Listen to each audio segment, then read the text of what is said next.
हर साल अपरा एकादशी का व्रत ज्येष्ठ मास के कृष्ण पक्ष की एकादशी तिथि को रखा जाता है। मान्यता है कि यह व्रत व्यक्ति के जीवन में सकारात्मक बदलाव लाने वाला होता है और इसे करने से पापों का प्रभाव धीरे धीरे समाप्त होने लगता है।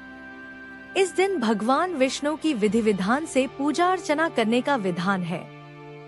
श्रद्धा और नियम के साथ व्रत रखने से न केवल आध्यात्मिक शुद्धि मिलती है, बल्कि जीवन में सुख समृद्धि, यश और वैभव की प्राप्ति के द्वार भी खुलते हैं।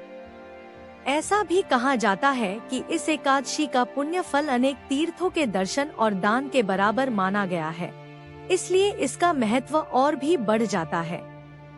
ऐसे में आइए जानते हैं कि वर्ष 2026 में अपरा एकादशी का व्रत कब रखा जाएगा।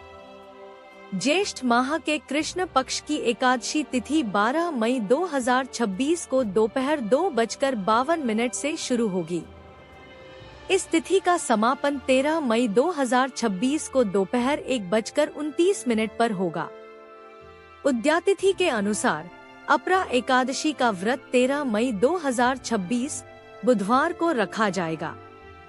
व्रत का पारण 14 मई को सुबह 05:31 से लेकर सुबह 08:14 तक के बीच किया जाएगा। पूजा विधि: घर के मंदिर को साफ कर भगवान विष्णु की मूर्ति स्थापित करें। भगवान को पीले फूल और मिठाई चढ़ाएं। इस दौरान तुलसी दल, फल और पंचामृत अर्पित करें। विष्णु जी को चने की दाल भी सुख समृद्धि की कामना करते हुए चढ़ाएं। अब अपरा एकादशी की कथा का पाठ करें। ओम नमो भगवते वासुदेवाय मंत्र का माला के साथ 108 बार जप करें।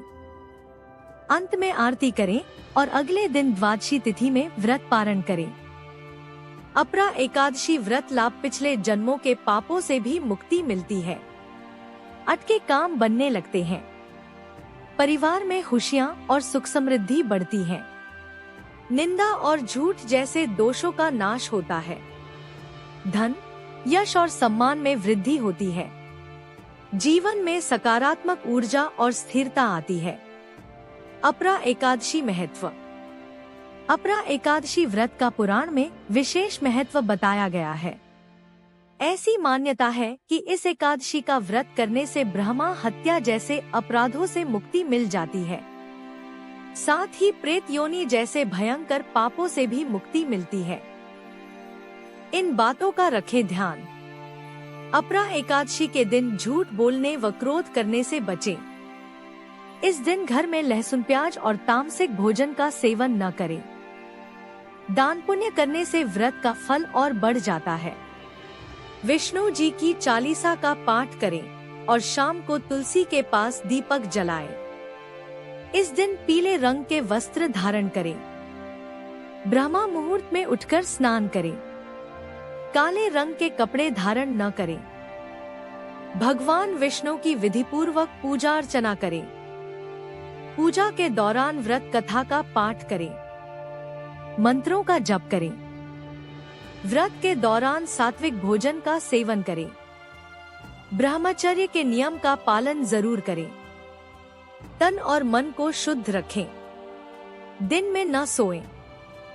तुलसी में जल देने की मनाही है और पत्ते न तोड़ें। प्रभु के भोग में तुलसी दल अवश्य शामिल करें। भगवान विष्णु को फल और मिठाई समेत आदि चीजों का भोग लगाएं। अगर वीडियो अच्छी लगी हो तो लाइक कमेंट करना मत भूलना और चैनल पर नए आए हो तो चैनल को सब्सक्राइब किए बिना मत जाना।